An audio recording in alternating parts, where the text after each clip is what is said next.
Ngane yakwethu, wofunda ukuzinuka amakhwapha uma umuntu. Funda ukuzinuka amakhwapha uma umuntu ngoba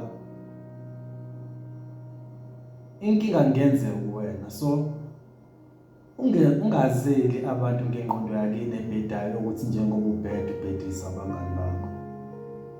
Ungazeli abantu ngengqondo yakini ebhedayo yokuthi njengoba ubheda wena ubhediswa abangani bakho.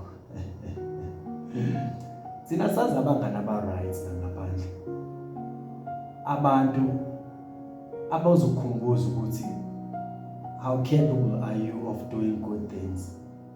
Abantu abazokukhombisa ukuthi kukhulu okukhona empilweni kunalokho okwenzayo and usengenza kangcono ngokuthi bavuse ithemba kuwena, bakukhumbuze umuntu oyena.